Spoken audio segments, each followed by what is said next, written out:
Good morning students. आज हम exercise 7.2 करेंगे। 7.2 एक्सरसाइज में हमारे पास पहला फार्मूला है सेक्शन फार्मूला और दूसरा है मिड पॉइंट फार्मूला। तो हम पहले सेक्शन फार्मूला देखते हैं क्या होता है। देखिए सेक्शन फार्मूला में आपको दो पॉइंट्स दे रखे होंगे, तो उनका नाम मैं ए और बी ले रहा हूँ। ए के कोऑर्डिनेट्स x1 y1 ले रहा हूँ और बी के जो कोऑर्डिनेट्स हैं उन्हें मैं x2 y2 ले रहा हूँ। अब देखिए हमें दो पॉइंट्स दे रखे हैं ए बी, एक पॉइंट दे रखा है ए और एक दे रखा है बी। अब मान लीजिए एक तीसरा पॉइंट, वो इन दोनों को ज्वाइन करने से जो लाइन बन रही है उसको m/n में अगर काटता है, किस रेशो में काटता है, ये जो p पॉइंट है ये ए बी को किस रेशो में काटता है, m/n में काटता है। तो इस केस में हमें क्या करने होते हैं, सेक्शन फार्मूला से p के x और y कोऑर्डिनेट फाइंड आउट करने होते हैं। तो देखिए इसमें x के लिए क्या फॉर्मूला लगाएंगे हम, वो होता है mx2 plus nx1 upon m plus n, और y कोऑर्डिनेट के लिए my2 plus ny1 upon m plus n। Clear है। देखिए यहाँ पे जो x कोऑर्डिनेट होगा वो किसके बराबर होगा, वो होगा mx2 plus nx1 upon m plus n, और y कोऑर्डिनेट क्या होगा, my2 plus ny1 upon m plus n। तो इस तरीके से हम सेक्शन फार्मूला से p के कोऑर्डिनेट्स फाइंड आउट कर सकते हैं, जहां पर p जो है ए बी को किस रेशो में डिवाइड कर रहा है, m/n की रेशो में डिवाइड कर रहा है। इस फार्मूला को हम बोलते हैं सेक्शन फार्मूला। अब देखिए इसी से एक मिड पॉइंट फार्मूला बनता है।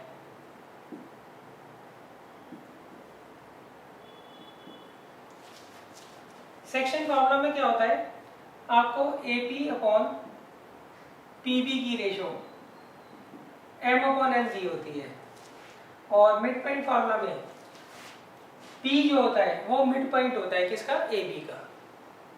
सेक्शन फार्मूला में AP अपॉन PB क्या होता है, m/n। मिड पॉइंट फार्मूला में P जो होता है वो मिड पॉइंट होता है किसका, AB का। तो मिड पॉइंट फार्मूला में क्या होगा, AP जो है वो PB के बराबर होगा, that means P is the midpoint of AB। तो इस केस में P का जो x कोऑर्डिनेट होगा उसे निकालने का तरीका होता है x1 प्लस x2 y2, और y होता है y1 प्लस y2 y2।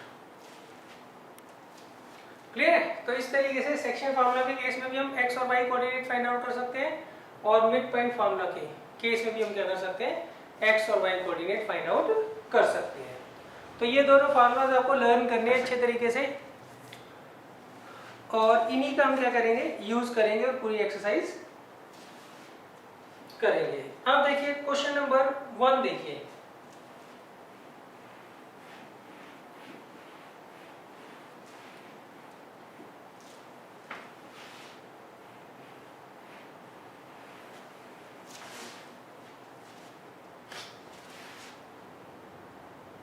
देखिए क्वेश्चन नंबर 1 में इन्होंने कहा है find the coordinates of the points which divides the line joining -1, 7 and 4, -3 in the ratio 2:3।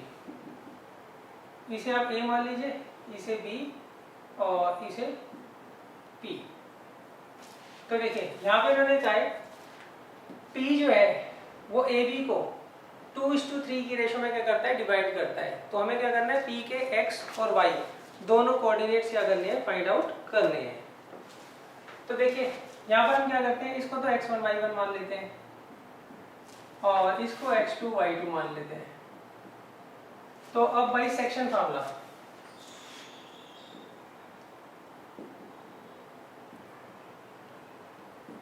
By section formula यहाँ पर x किसके बराबर आएगा, और ये m ले लेते हैं और ये n ले लेते हैं। तो देखिए सेक्शन फार्मूला क्या था, वो था mx2 plus nx1 upon m plus n, और y किसके बराबर था, my2 plus ny1 upon m plus n। तो अब देखिए यहाँ पर आपको m दे रखा है 2, n दे रखा है 3, x1 दे रखा है -1, y1 दे रखा है 7, x2 दे रखा है 4 और y2 दे रखा है -3। तो हम क्या करेंगे, सिंपल यहाँ पे वैल्यूज पुट कर देंगे। m की वैल्यू क्या है 2 और x2 कितना है 4, n की वैल्यू है 3 और x1 की वैल्यू है -1 अपॉन m प्लस n। तो कितना आएगा ये 8 - 3 कितना हो गया 5, 5 by 5 कितना हो गया 1। अब y कोऑर्डिनेट फाइंड आउट कर लेते हैं। तो आप क्या करोगे, m की वैल्यू क्या रखोगे 2 और y2 कितना दे रखा है -3, तो ये आ जाएगा 2 × -3 प्लस n की वैल्यू क्या दी है 3 और y1 कितना दिया है 7 अपॉन m प्लस n। तो ये कितना आ जाएगा बच्चों, -6 + 21 15 by 5 कितना आ जाएगा 3। देयरफॉर p ऑफ x तो 1 आ गया और y आ गया 3। p of 1, 3 be the required point। तो ये हमने क्या किया, पॉइंट फाइंड आउट कर लिया। क्लियर है। यहाँ पे जो पॉइंट P है वो ए बी को किस रेशो में डिवाइड कर रहा है 2:3 में, इसलिए हमने क्या किया था यहाँ पे सेक्शन फार्मूला यूज किया था।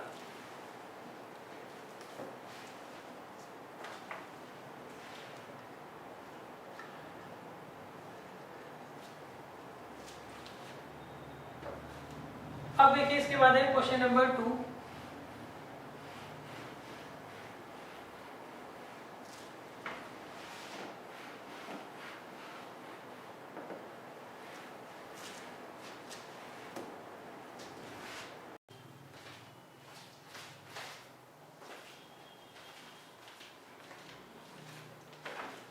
अब देखिए इसके बाद है क्वेश्चन नंबर 2।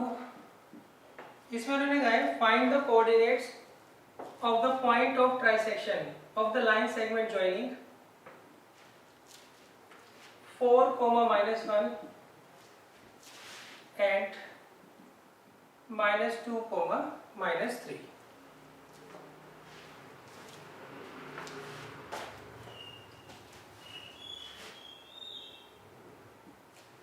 तो देखिए आपको ये दो पॉइंट्स दे रखे हैं, इन दोनों को ज्वाइन कर कर जो लाइन बनेगी उसे हमें क्या करना है, ट्राइसेक्ट करना है। ट्राइसेक्ट करने का मतलब होता है 3 इक्वल पार्ट्स में हमें क्या करना है, इसको डिवाइड करना है। अब जो पॉइंट्स इसको 3 इक्वल पार्ट्स में डिवाइड करेंगे उनके हमें क्या करने हैं, एक्स और वाई कोऑर्डिनेट्स फाइंड आउट करने हैं। तो मैं लेट कर लेता हूँ, सी और डी जो पॉइंट है वो इसे क्या करते हैं, ट्राइसेक्ट करते हैं। अच्छा, अब इसका जो एक्स कोऑर्डिनेट है वो ई और वाई कोऑर्डिनेट एफ, इसका एक्स कोऑर्डिनेट जी और वाई कोऑर्डिनेट h मान लेता हूँ। अब देखिए हम पहले लेट करेंगे, let c of e, f and d of g, h trisects b है। देखिए आपकी मर्जी है, ये जो पॉइंट्स मैंने लोकेट किए हैं ना, ये मैंने ऐसे ओरली करे हैं, रफली करे हैं, एग्जैक्ट नहीं करे हैं मैंने, सही है। तो पहले मैंने क्या किया, लेट कर लिया, ये दो पॉइंट्स जो है इसको ट्राइसेक्ट करते हैं। सही, ट्राइसेक्ट करने का मतलब क्या हुआ, ये तीनों लेंथ क्या होंगी, इक्वल होंगी। That implies BC = CD = DA। अब हमें क्या करना है, C और D के X और Y के कोऑर्डिनेट्स क्या करने हैं, फाइंड आउट करने हैं। तो उसके लिए देखिए मैं इसको 1 यूनिट मान रहा हूँ, तो ये भी 1 यूनिट होगी, ये भी 1 यूनिट होगी। तो इस केस में अगर मैं BC/CA निकालने जाऊं तो वो कितना निकलेगा, देखिए इसे मैं 1 यूनिट मान रहा हूं, तो ये भी 1 यूनिट होगी, ये भी 1 यूनिट होगी। तो BC तो आ गया 1 और CA कितना आ गया 1/2। तो ये कितनी रेशो आ जाएगी, 1:2 रेशो आ जाएगी। BC/CA क्या आ जाएगी, 1:2। तो इसका मतलब C जो पॉइंट है वो BA को क्या कर रहा है, 1:2 की रेशो में डिवाइड कर रहा है। अब हम क्या करेंगे, सेक्शन फार्मूला लगाएंगे। सेक्शन फार्मूला क्या होता है, सेक्शन फार्मूला में मान लीजिए BA को, ये जो पॉइंट है C, वो किस रेशो में डिवाइड करता है, m/n में डिवाइड करता है। तो इस केस में इसका जो x कोऑर्डिनेट होगा वो किसके बराबर होगा, mx2 + nx1/m + nk, और y m y two plus n y one upon m plus n के बराबर होगा। तो ये हमें क्या करना है, पॉइंट फाइंड आउट करना है। और यहाँ पे जो रेशियो है बी सी अपॉन सी ए वो क्या दे रखी है, 1:2 दे रखी है। अब देखिए, अब सबसे पहले मुझे ई को निकालना है। तो ई क्या है, इसका एक्स कोऑर्डिनेट है सी का। तो एक्स कोऑर्डिनेट का क्या फॉर्म होता है, mx2 plus nx1 upon m plus n। तो यहाँ पर ये तो m है, ये n है, ये x1 y1 है और ये x2 y2 है। आप सीधा फॉर्मूला लगाइए, आपको c के दोनों कोऑर्डिनेट्स मिल जाएंगे। तो यहाँ लिखेंगे therefore by section formula x किसके बराबर आएगा, x किसके बराबर है, e के। mx2, m कितना है 1 और x2 कितना है 4 plus nx1 upon m plus n, तो आ गया 0। अब निकालिए f, m/2 प्लस n/1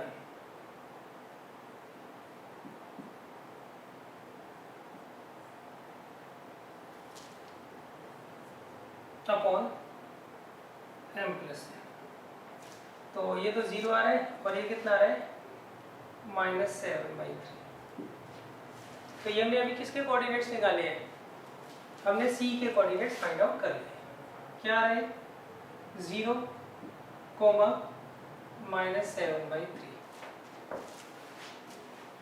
कितना आ रहा है, 0, -7/3।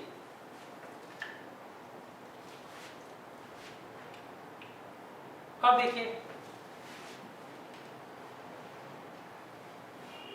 नेक्स्ट, अब हमें फाइंड आउट करने हैं डी के कोऑर्डिनेट्स। अच्छा, आप क्या करिएगा, जब सेकंड पार्ट कर रहे हो, मतलब जब डी के कोऑर्डिनेट्स निकाल रहे हो, तो ये फिगर दोबारा से बना लेना। एक ही में अगर आप सब कुछ करोगे तो कंफ्यूज हो जाओगे। अब देखिए यहाँ पे सी के कोऑर्डिनेट्स आए हैं 0, -7/3। अब देखिए यहाँ पे सी डी किसके बराबर है, डी ए के। तो therefore D of G, H is the midpoint of C.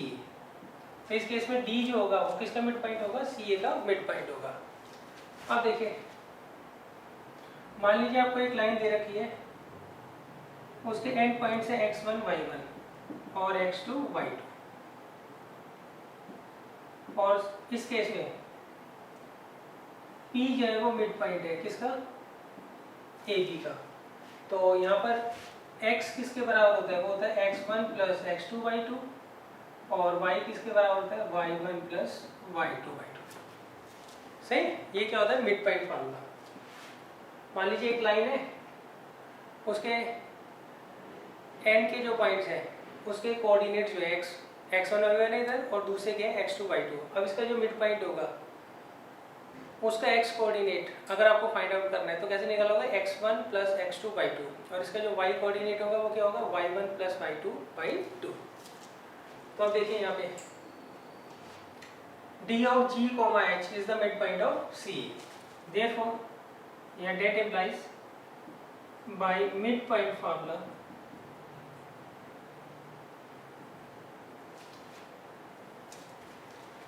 g किसके बराबर आएगा, 0 प्लस 4/2 डेट मीन्स 2 और h कितना है, किसके बराबर आएगा, -7/3 -1/2।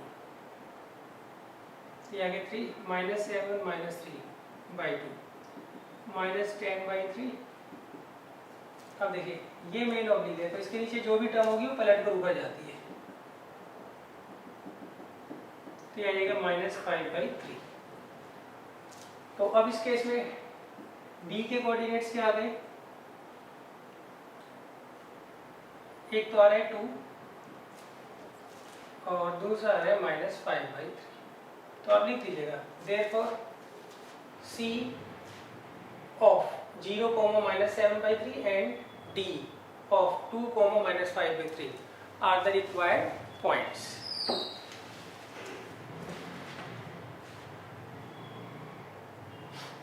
अब देखिए इसके बाद है क्वेश्चन नंबर 4। देखिए थर्ड में भी आपको नहीं करा रहा क्योंकि इसमें ग्राफ यूज हो रहा है, तो वो हम एक्सरसाइज के एंड में करेंगे।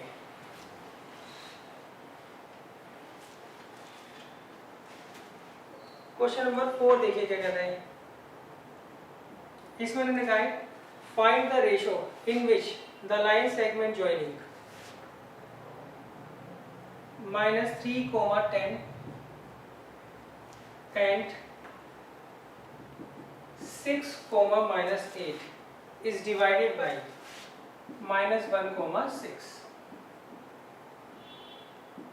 तो देखिए इसको कैसे करना है। इसमें मैंने कहा ये दो पॉइंट्स दे रखे हैं, इनके आपको x और y कोऑर्डिनेट्स और इसके भी x और y कोऑर्डिनेट्स दे रखे हैं। अब p जो है उसका भी आपको x और y कोऑर्डिनेट दोनों दे रखे हैं। अब आपको ये बताना है p जो है इसको AB को किस रेशियो में डिवाइड करता है, किस रेशियो में डिवाइड करता है। क्लियर है? अच्छा तो मैं पहले लेट करता हूँ, let AP upon PB is equal to K:1। अच्छा देखिए रेशियो तो हम M:n मानते थे, तो यहाँ पे K:1 क्यों आ गया? K:1 इसलिए मान लेते हैं क्योंकि इससे कैलकुलेशन थोड़ी इजी पड़ती है, बाकी इसके पीछे कोई रीजन नहीं है। सही है? रेशियो पहले हम क्या मान रहे थे? M:n मान रहे थे ना, तो यहाँ पे M:n ना मान के मैंने K:1 मान लिया। क्यों? उससे कैलकुलेशन जो है थोड़ी इजी पड़ जाती है। सही, बाकी इसके पीछे कोई लॉजिक नहीं है। आप चाहो तो M:n मान लो, बस उससे कोई फर्क नहीं पड़ता। अच्छा तो मैंने क्या किया, लेट कर लिया P जो है AB को किस रेशियो में डिवाइड करता है? K:1 की रेशियो में डिवाइड करता है। अब देखिए अकॉर्डिंग टू सेक्शन फार्मूला यहाँ पे जो कोऑर्डिनेट्स होते हैं वो XY होते हैं, यहाँ पर जो होते हैं वो X1 Y1 और यहाँ जो होते हैं वो X2 Y2, और ये जो रेशियो होती है वो क्या होती है? M:n होती है। अब इसमें x किसके बराबर होता है? वो होता है mx2 plus nx1 upon m plus n, और y किसके बराबर होता है? my2 plus ny1 upon m plus n। सही, यही होता है सेक्शन फार्मूला। तो हम लिख देंगे देयरफॉर बाय सेक्शन फार्मूला, यहाँ पे देखिए x की जगह क्या रखूंगा? -1 is equal to mx2 that means 6k plus nx1 -3 upon k plus. सही, हमें क्या कहते हैं? वैल्यूज उठा के डाल देंगे यहाँ पे। अब क्रॉस मल्टीप्लाई करिए, -k -1 is equal to 6k -3, तो इसको इधर ले आइए, -k -6k -3 plus 1 -7k is equal to -2, तो 7k किसके बराबर आ गया? 2k, तो k आ गया 2/7। तो अब देखिए therefore required ratio be, ratio क्या थी? K:1 ना, 2/7:1, तो ये रेशियो आ जाएगी। क्लियर है? अच्छा रेशियो में जो ये होते हैं ना दोनों नंबर, इनमें से कोई फ्रैक्शन में नहीं हो सकता, तो हम क्या करते हैं इस पूरे को 7 से मल्टीप्लाई कर देते हैं, तो रेशियो क्या आ जाएगी? 2:7। सही, तो इसका मतलब P जो होगा AB को 2:7 की रेशियो में क्या करेगा? डिवाइड करेगा।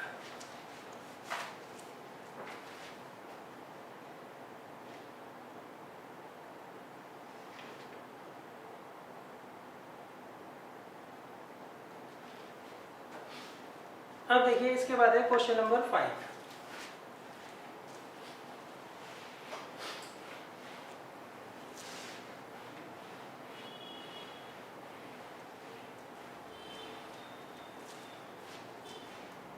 देखिए क्वेश्चन नंबर 5 में इन्होंने क्या कहा है? इसमें कहा है find the ratio in which the line segment joining A 1, -5 and B -4, 5 is divided by the x axis. देखिए इस पर मैंने कहा आपको एक लाइन दे रखी है, सही, और वो जो लाइन बनी है वो इन दोनों पॉइंट्स को ज्वाइन कर कर बन रही है। अब आपको ये बताना है एक्स एक्सिस जो है इसको किस रेशो में डिवाइड करेगा। Also find the coordinates of the point of division, और वो जो पॉइंट एक्स एक्सिस पे है जो इसको डिवाइड कर रहा है वो पॉइंट्स भी आपको क्या करना है, वो पॉइंट भी आपको फाइंड आउट करना है। देखिए ये मैं एक्स एक्सिस बना देता हूँ यहाँ पे, तो 1 -5 कहाँ आएगा, यहाँ आएगा कहीं, सही, रफली बनाना है। 1 -5 यहाँ आएगा बच्चों, सही, रफली बनाना है, एग्जैक्ट तो खैर कोई बनाता ही नहीं है। और -4, 5 वो यहाँ आएगा, सही। देखिए ये एक्स एक्सिस बना दिया मैंने। अब वो कहते हैं कि इन दोनों पॉइंट्स को जब ज्वाइन करते हो तो एक लाइन सेगमेंट बन रहा है, इस लाइन सेगमेंट को एक्स एक्सिस काट रहा है ना, तो आपको बताना है ये एक्स एक्सिस इस लाइन सेगमेंट को किस रेशो में काट रहा है, ये आपको क्या करना है, पता करना है। अच्छा, और इस पॉइंट को आप क्या मानोगे, और ये पॉइंट भी फाइंड आउट करना है जो एक्स एक्सिस के ऊपर है और इसको डिवाइड कर रहा है। क्लियर है? अच्छा अब देखिए यहाँ पे जो एक्स एक्सिस के ऊपर पॉइंट होगा उसका एक्स कोऑर्डिनेट तो होगा, मगर वाई कोऑर्डिनेट हमेशा क्या होगा, 0 होगा। एक्स एक्सिस के ऊपर आप कोई भी पॉइंट ले लो, उसका एक्स कोऑर्डिनेट तो आपको जरूर मिलेगा, मगर वाई कोऑर्डिनेट हमेशा क्या होगा, 0 होगा। वाई कोऑर्डिनेट क्या होगा, हमेशा 0 होगा। इसलिए मैंने ये जो पॉइंट माना है एक्स एक्सिस के ऊपर वो क्या माना है, P ऑफ x, 0 माना है। अच्छा अब देखिए हम लेट करेंगे, late P of x naught be the point on x axis which divides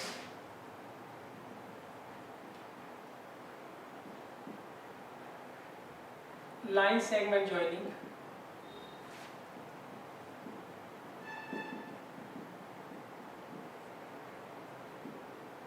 A and B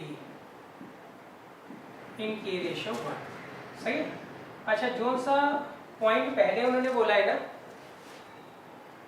उसको आप पहले रखोगे, और जो बाद में बोला है वो बाद में रखोगे, सही है। पहले उन्होंने एक ही बात की है ना, इसलिए आप ए को हमेशा क्या रखोगे, पहले रखोगे, और बी को क्या रखोगे, बाद में रखोगे, ये ध्यान रखोगे, सही। अब देखिए बाइसेक्शन फार्मूला, इसे मैं क्या ले लूँगा, x1 y1, और इसे ले लूँगा x2 y2, और ये एक्स वाई, और ये m होगा, और ये क्या होगा, n, सही। अब देखिए सेक्शन फार्मूला से x किसके बराबर होता है बच्चों, x होता है बराबर mx2 plus nx1 upon m plus n की, और y my2 plus ny1 upon m plus n। Clear है? तो अब देखिए यहाँ पे x किसके बराबर आएगा, mx2 that means -4m plus nx1 that means +1 upon m plus n। देखिए x किसके बराबर होगा, mx2 plus nx1 upon m plus n, सही। अच्छा आप y निकाल लीजिए, y की वैल्यू क्या दे रखी है आपको, 0। ये किसके बराबर होगा, my2 5m, 5m आ जाएगा ना, प्लस ny1, n ये रहा और y1 ये रहा,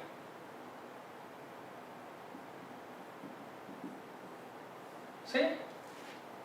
अच्छा ये रेशो मैंने क्या मानी है, k:1 मानी है, तो m की जगह मैं क्या रखूंगा, k रखूंगा, ये मैंने थोड़ी गड़बड़ कर दी। अच्छा अपॉन कितना आ जाएगा, k + 1। अब करिए क्रॉस मल्टीप्लाई, तो ये आ गया 0, ये आ गया 5k - 5, तो 5k किसके बराबर आ गया, 5k, तो k की वैल्यू क्या आ गई, 1 आ गई। तो इसका मतलब क्या होगा, ये जो पॉइंट होगा P वो AB को किस रेशियो में डिवाइड करेगा 1:1 में। तो आप क्या लिखोगे therefore P divides A and B in 1:1। सही। इससे बढ़िया आप क्या लिखना, सीधा लिखना date implies P is the midpoint of AB। इसका मतलब P जो है वो मिड पॉइंट है AB का। क्लियर है। अच्छा, अब इसका x कोऑर्डिनेट का फाइंड आउट करना है, उसके लिए आप k की वैल्यू यहाँ पर रख दीजिए। तो यहाँ पे x कितना आ गया -3/2। सही है। और P का x कोऑर्डिनेट कितना है -3/2 और y कितना था 0। तो हम लिख देंगे date implies P of -3/2, 0 is the midpoint of A।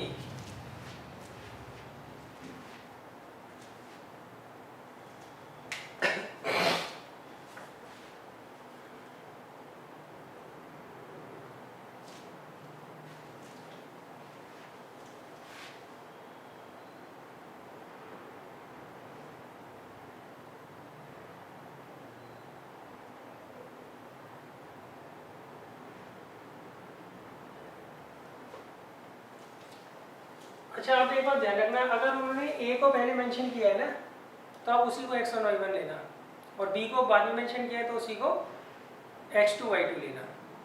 Clear है। अब देखिए इसके बाद है नेक्स्ट क्वेश्चन, क्वेश्चन नंबर 6 देखिए।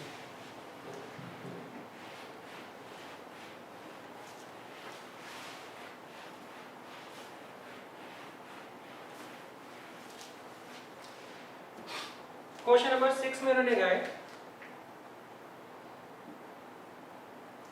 if 1, 2, 4, y, x, 6 and 3, 5 are the vertices of a parallelogram taken in order, find the value of x and y। देखिए इसमें उन्होंने कहा ये आपको वर्टिसेस दे रखे हैं किसके, पैरेललोग्राम के। तो हमें क्या करना है, x और y की वैल्यू फाइंड आउट करनी है।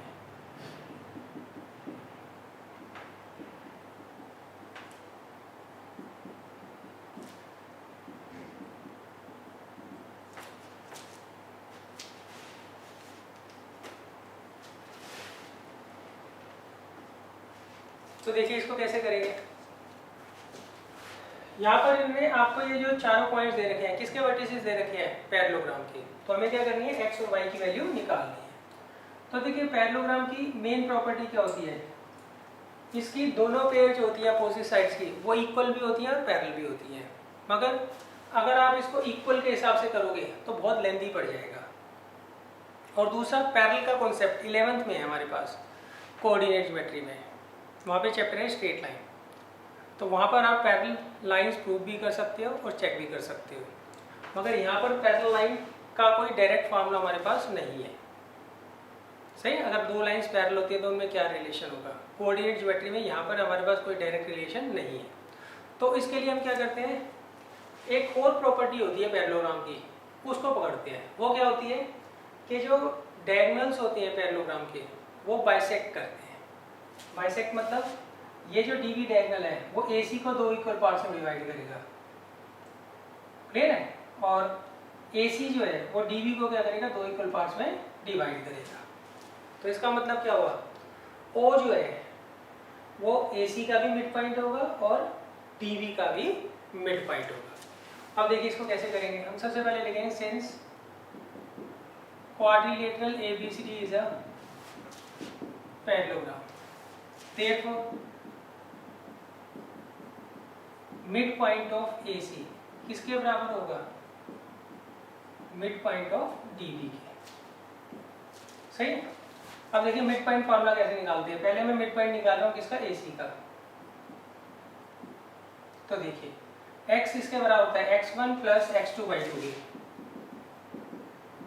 सही। इसे आप x1 मानिए, यहाँ x है ना, तो यहाँ कुछ और मान लीजिए, ई कॉमा एफ मान लीजिए। चलो सही है। अच्छा y किसके बराबर था, y1 प्लस y2/2 के। अब मैं मिड पॉइंट निकालता हूँ dv का, इसे x y लेता हूँ, ये x1 y1 और इसे x2 y2, तो क्या आएगा 3 + 4/2, और ये f किसके बराबर होगा 5 + y/2 के। क्लियर है। तो ये AC के मिड पॉइंट के कोऑर्डिनेट्स आ गए, ये DB के मिड पॉइंट्स के कोऑर्डिनेट आ गए by using mid point formula. अब ये दोनों होंगे तो सेम, मतलब ये x वाला x के बराबर होगा और y वाला y के बराबर होगा। तो हम ये लिखेंगे यहाँ पे on comparing both sides,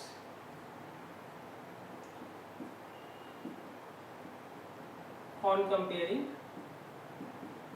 both sides. तो क्या आएगा 1 + x/2 किसके बराबर आएगा 7/2 के। तो 1 + x आ गया 7, तो x की वैल्यू क्या आ गई 6। यहाँ पर 8/2 = 5 + y/2 के, तो y किसके बराबर आ जाएगा 3। तो इसका मतलब यहाँ पे x की वैल्यू हो जाएगी 6 और y की वैल्यू हो जाएगी 3।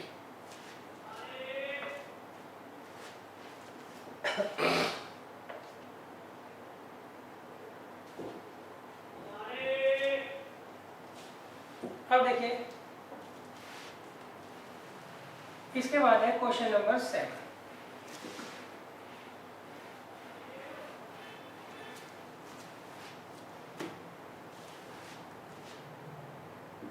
देखिए क्वेश्चन नंबर 7 में लगा है find the coordinates of a point A where AB is the diameter of the circle. आपको AB जो है वो डायमीटर दे रखा है किसका, सर्कल का। AB दे रखा है डायमीटर ऑफ द सर्कल। हमें A के कोऑर्डिनेट्स निकालने हैं।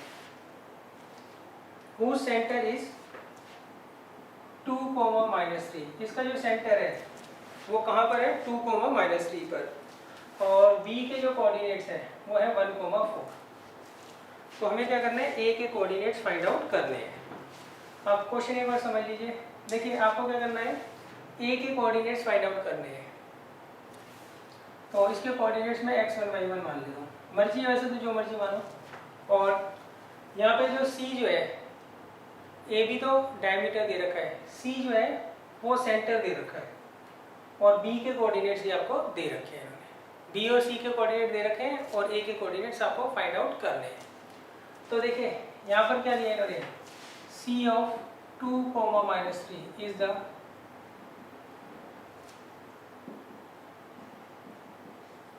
Mid point of AB। तो देयरफॉर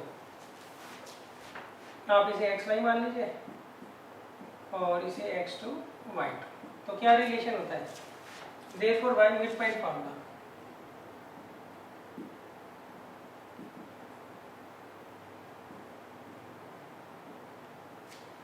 x किसके बराबर होगा, डेट मीन्स 2 किसके बराबर होगा।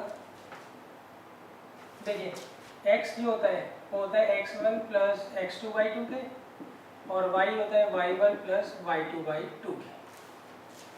तो x मतलब 2 किसके बराबर होगा, x1 + 1/2 के, और -3 किसके बराबर होगा y1 + 4/2। अब कितना आ गया 4 = x1 + 1, और x1 किसके बराबर आएगा 3 के, और -6 = y1 + 4, तो y1 कितना आ जाएगा -10। तो therefore A of 3, -10 be the required point। तो ये रिक्वायर्ड पॉइंट हो गया।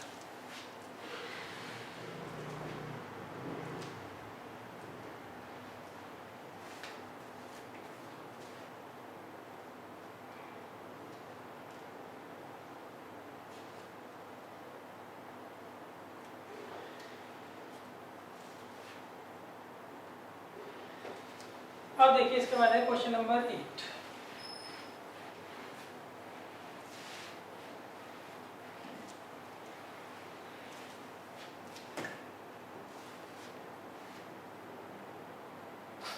देखिए क्वेश्चन नंबर 8 मैंने लिखा है इफ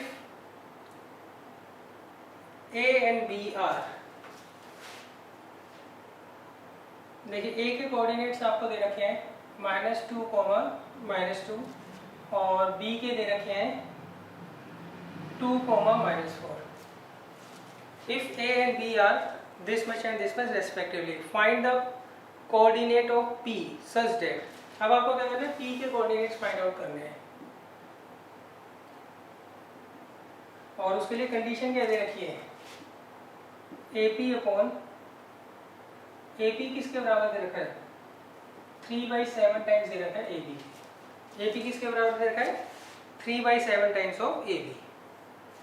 देखिए इसमें दे रखा है आपको एक लाइन सेगमेंट दे रखा है AB. A के कोऑर्डिनेट्स दे रखे हैं -2, -2 और B के दे रखे हैं 2, -4. इसके ऊपर कोई पॉइंट P निकालना है हमको, मतलब उसके कोऑर्डिनेट्स फाइंड आउट करने हैं, ताकि इसको मैं इधर ले जाता हूँ, AP अपॉन AB किसके बराबर हो जाए, 3:4 के.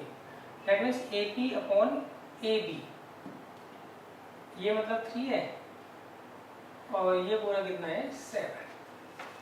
तो दिस अपॉन दिस कितना दे रखा है, 3:7 दे रखा है. क्लियर है? तो अब देखिए अगर ये 3 पार्ट है और ये पूरा 7 पार्ट है तो ये कितने पार्ट हो जाएगा, 4 पार्ट आ जाएगा ना. तो हम क्या लिखेंगे, that implies AP upon PB is equal to 3/4. ये एक बार समझ लीजिएगा. देखिए AP अपॉन AB 3:7 है, तो मतलब ये 3 पार्ट है और पूरा ये 7 पार्ट है, तो ये कितने हो जाएगा, 4 पार्ट ही तो हो जाएगा. तो इसका मतलब AP अपॉन PB की रेशो क्या हो जाएगी, 3:4 हो जाएगी. तो देखिए हमें यहाँ दे रखा है, क्या दिया हुआ है, गिवन है AP अपॉन AB किसके बराबर है, 3/7 के. Date implies AP upon PB किसके बराबर होगा, 3/4 के. देयरफॉर बाय सेक्शन फार्मूला, अब देखिए सेक्शन फार्मूला से x किसके बराबर होगा, वो तो पता ही है फार्मूला, सेक्शन फार्मूला से x किसके बराबर होता है, mx2 plus nx1 upon m plus n की, और y my2 plus ny1 upon m plus n की. क्लियर है? अब देखिए x किसके बराबर आएगा, ये m है और ये x2 है, mx2 plus nx1 upon m plus n. कितना जाएगा ये, 6 - 8 -2/7. और y कितना आ जाएगा, 3 को किससे करेंगे, -4 से, और 4 को किससे करेंगे, -2 से, अपॉन 3 + 4, तो आएगा -20/7. तो therefore -2/7 -20/7 be the required point. अच्छा P आगे हो लीजिएगा उसका नाम. तो इसमें पूरे एक्सरसाइज में आपको सेक्शन फार्मूला और मिड पॉइंट फार्मूला पता होना चाहिए, और बाकी आपको क्या करनी होती है, इनमें सिर्फ वैल्यूज ही पुट करनी होती है.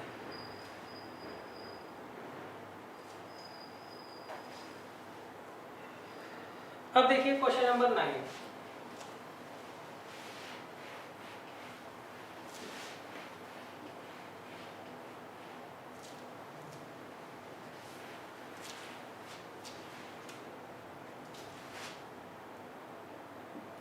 क्वेश्चन नंबर 9 में लिखा है find the coordinates of the points which divide the line segment joining A -2, 2 and B 2, 8 into 4 equal parts. देखिए इन्होंने कहा आपको एक लाइन सेगमेंट दे रखे हैं, उसके एंड पॉइंट्स दे रखे हैं A और B दे रखे हैं, और दोनों के x और y कोऑर्डिनेट्स हमें गिवन है. अब हमें क्या करना है, इसको 4 इक्वल पार्ट्स में डिवाइड करना है, और जो पॉइंट्स इनको 4 इक्वल पार्ट्स में डिवाइड करेंगे उसके हमें x और y कोऑर्डिनेट्स भी फाइंड आउट करने हैं. तो आप ये लेट कर लीजिए P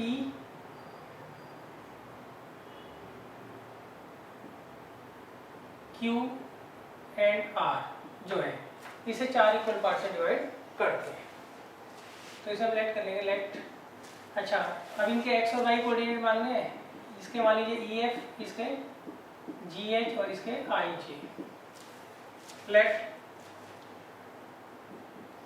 P of E, F, Q of G, H and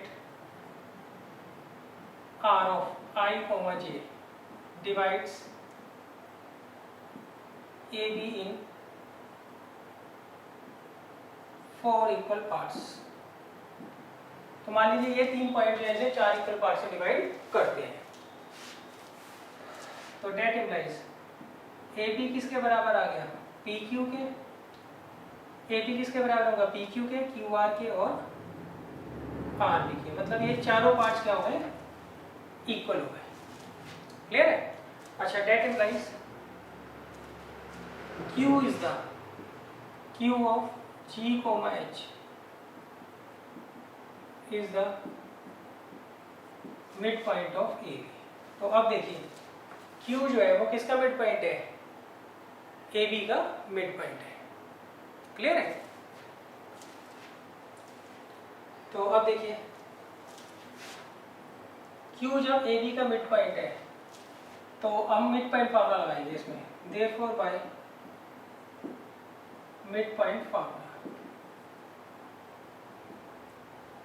G किसके बराबर आ जाएगा बच्चों? -2 प्लस 2/2 और H किसके बराबर आ जाएगा? 2 प्लस 8/2। तो ये आ गया 0 और ये आ गया 5। तो इसके कोऑर्डिनेट्स हमने फाइंड आउट कर लिए। कितने आया? 0,5।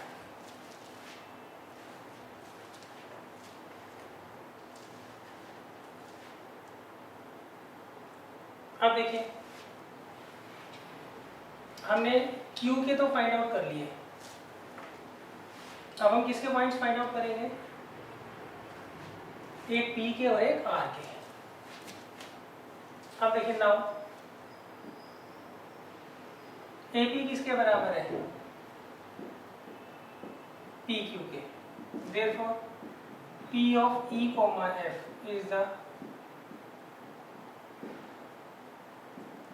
Mid point of AQ। तो इसलिए E किसके बराबर आएगा बच्चों? यहाँ पे E आएगा -2 प्लस 0/2 डेट मीन्स -1 और F किसके बराबर आएगा? 2 प्लस 5/2 डेट मीन्स 7/2। तो ये आ गया -1, 7/2। अब देखिए R निकालना है हमें। नाउ QR किसके बराबर है? RB के। Therefore R of I, J is the midpoint of QB।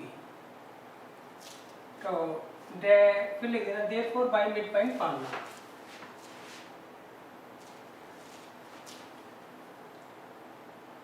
I किसके बराबर आ जाएगा बच्चों?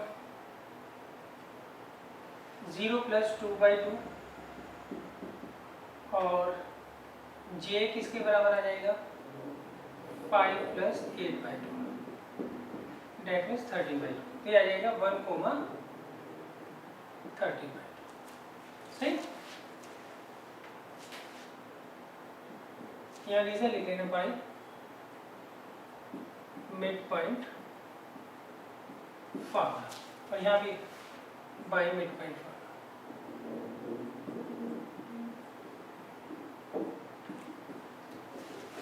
सही? और एट द एंड लिख देना therefore P of this much, Q of this much and R of this much divides AB in 4 equal parts।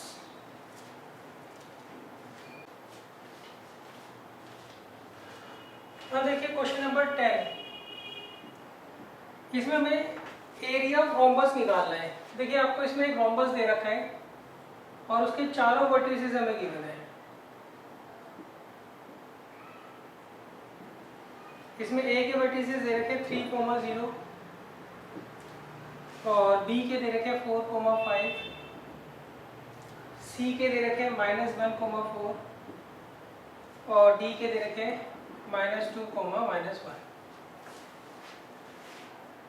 अच्छा, normally अगर आपको ये पॉइंट्स दिए होते हैं तो उस केस में आप क्या करिएगा, देखकर प्लॉट करिएगा कि किसके बाद कौन सा पॉइंट आएगा।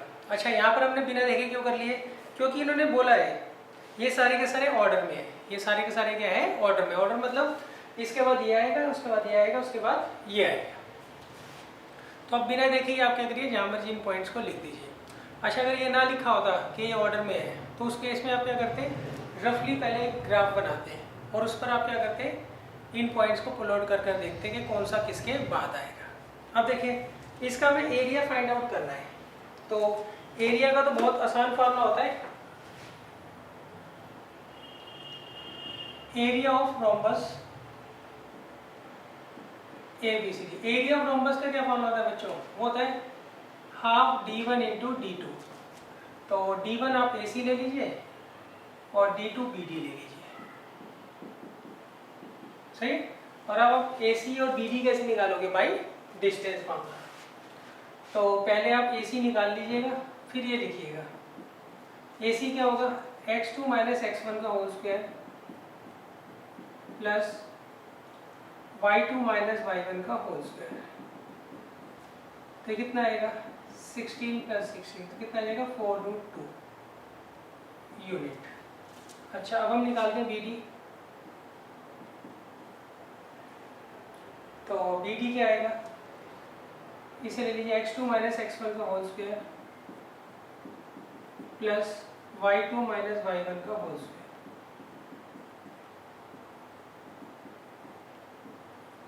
तो आ गया √72, तो आएगा 6√2 यूनिट। तो आप यहाँ रख दीजिए, AC आ जाएगा 4√2 और BD आ जाएगा 6√2। √2 कितना आ जाएगा, 2, इससे कट जाएगा तो कितना आएगा 24 यूनिट।